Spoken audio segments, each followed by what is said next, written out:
Hey there, folks. Welcome back to our channel. Today, we're diving into the fascinating history of American indigenous cultures. When the first Europeans set foot on North American soil, they encountered a vast array of indigenous cultures, each with their own unique traditions and beliefs. This encounter marked the beginning of a tumultuous period. For these cultures, a variety of factors contributed to the decline of indigenous cultures in North America. One major factor was disease. Infectious diseases like smallpox, measles, and influenza were new to Native Americans and often had devastating consequences. Overcrowding in villages and poor sanitation only exacerbated the situation. Another key factor was forced relocation and displacement by European settlers. Many indigenous peoples were forcibly removed from their traditional lands and resettled in areas less desirable to the colonists, which often led to starvation and other hardships. Trade was another significant factor in the decline of many indigenous cultures in North America. The demand for furs by European traders led to intense competition among Native American groups, often resulting in conflicts that further weakened communities. Warfare also took a heavy toll on population sizes. Finally, assimilation policies enacted by the United States government throughout the 19th and 20th centuries had a significant impact on Native American cultures. These policies were aimed at civilizing indigenous peoples and forcing them to adopt European customs and beliefs, leading to a significant loss of traditional knowledge and ways of life for many groups. So there you have it, a glimpse into how American indigenous cultures were lost over time due to a combination of disease, displacement, warfare, trade competition, assimilation policies, and more. And he says, so the child that the Indians can't vote. And he says, you vote, ain't you? And he says, no. He says, I consider myself a Narragansett Indian. If I vote, I'm voting under Negroes could vote, but not an Indian. And he said, I consider myself a Narragansett, not a black, so I'd like to have that changed. So they did. Let's just change the name as much as possible to throw you all off so you really don't know what's going on. Let's keep switching the identity to hide the people. Why don't we just keep renaming you? Are you Negro? Oh, no, you're not Negro. No, you're colored. No, you're not colored. You're African American.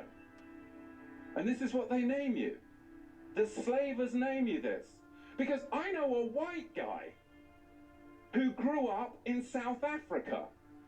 And he now lives in America. He is an African American, and more African American than most.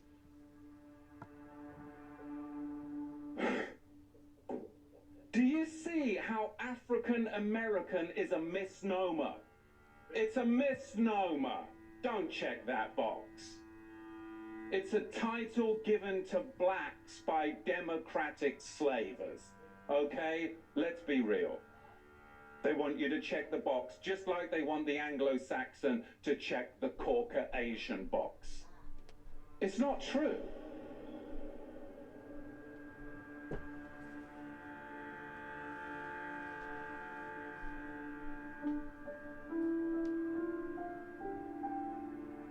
Our forefathers weren't the pilgrims.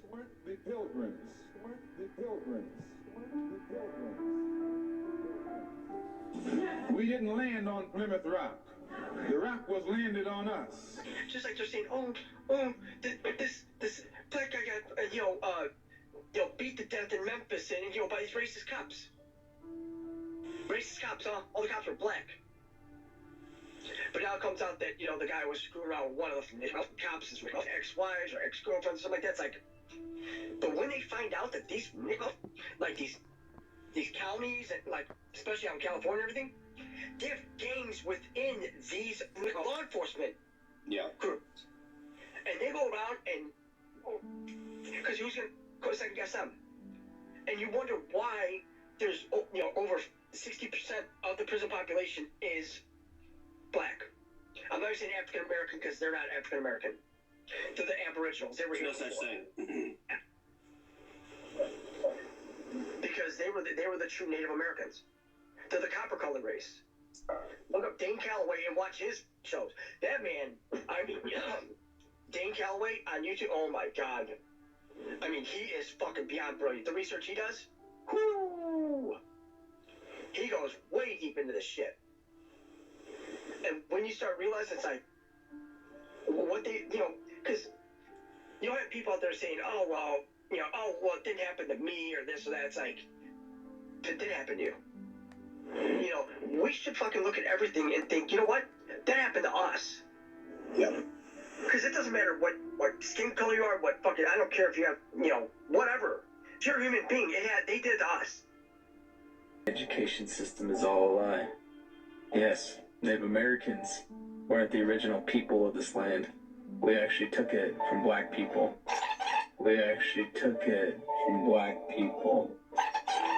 Everything we've been taught in the American education system is all a lie. Yes, Native Americans weren't the original people of this land. We actually took it from black people. So it feels like this entire COVID, which we know is just a big lie, this whole thing for the last 2 years, really, is it fair to say, Santos, before you go, that this never would have happened if we would have been just more awake and knew where we were? And this, so their ploy so far has played out. They were able to pull off this COVID thing because we've been programmed for so long. Right? Yes, brother. Yeah. They did a mud flood. They did some plagues. They did it to the Chinese with opium. They did it to the Australians. They did it to the American Indians with smallpox. Yep. They just go into a country, plague the whole place out, and then take over their buildings. New York was already there for thousands of years. San Francisco was there for thousands of years. Los Angeles was there for thousands of years. They were built by the indigenous people who were black and Indians as well. Whoa. The black people, they weren't brought over by slaves. They are the original owners of America. Black people, African Americans. They don't come from Africa. They were already here. And Indians as well. Whoa. The black people, they weren't brought over by slaves. They are the original owners of America. Black people, African Americans. They don't come from Africa. They were already here, and they plagued them out, and they stole the Smithsonian Institute, which is Jesuit controlled, stole their knowledge, stole their history, and now we're just left wondering who we are, where we come from, where we're going. We don't know anything. Wow. Because they did a catastrophe on this earth just only a few hundred years ago. This is very important, what we're fighting for, because I'm tired, I'm really tired of the manipulation. They manipulate our history books. The history books are not true, it's a lie. The history books are lying. The history books are lying. You need to know that. You must know that.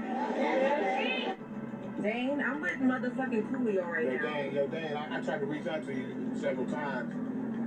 I support you, bro. I think you're one of the most important black men in America, bro. I think you need to be protected, guarded. You're a treasure. You just fucking said, you know what, you're not an African, you're a Native American. He said this, and I asked him, I said, do you know Dane Calloway? And he said, yes. Of course I do. Of course he does. I knew this already. I knew from my grandparents. My grandparents were full-blood Native on my father's side, and then my mother's grandfather was my great-grandfather. My mother's grandfather is full-blood Choctaw. Yeah. Not Choctaw. I know the right pronunciation, and I've been trying to tell niggas all the time what they are, that they need you. You know what I'm saying? We the melanated Neezy from Turtle Island. I know where I'm from. Turtle Island. I know where I'm from, brother. I'm trying to spread the word. Motherfuckers listen, but They don't give a fuck. And that's the shit that the white man, that's that eugenics shit. You know, they done instill that shit in our people so bad that they don't want to think different. You know what I mean? I support you though, bro. We support you. I support you, bro. And, you know, whatever you need. I got soldiers out here too, ready to ride. And they ready to put their money together too. I got niggas that's ready to go buy 1,000 acres. That part. And start a fucking city. Exactly. That's what I always be talking about. Who are you? You don't know. Don't tell me Negro. That's nothing. What were you before the white man named you a Negro? And where were you? And what did you have? What was yours? What language did you speak then? Where did it go? Where did you lose it? Who took it? And how did he take it? What tongue did you speak? How did the man take your tongue? Where is your history? How did the man wipe out your history? Plecker and his friends convinced the Virginia legislature to adopt very restrictive legislation in 1924. It's called the Racial Integrity Act. With this legislation, it was decreed that there were only two possible categories. One is white, which means a person you check that you're white if you have white ancestry, Caucasian ancestry, and absolutely nothing else. The other category is everybody else, and that's colored. So this was very hard on Virginia's indigenous community because in a sense it wipes away their identity. What culture do you consider yourself a part of? I am Cherokee Native American, born here in Virginia. I have no African heritage whatsoever and no African relatives. I am all Cherokee Indian. How come? You probably are too. Well, why do you say that? Because Cherokee, the Indian is black, actually. It's the same people that Columbus met when he got off the boat. We are not African. This is Richmond, Virginia, where the first 20 slaves landed. There's no record of any other slaves landing here. Those 20 Africans that landed here were on a boat that was hijacked by Portuguese. The real black slaves here were Portuguese. Most of the slaves in this country were actually white, not black. My people owned slaves. We weren't slave owners. 96% of the southern slaves were owned by the 5 tribes of Lakota. I am Cherokee, the largest of the 5 tribes. Oh, appreciate it, man. You have a good one. Join us next time as we explore another fascinating topic. Thanks for watching.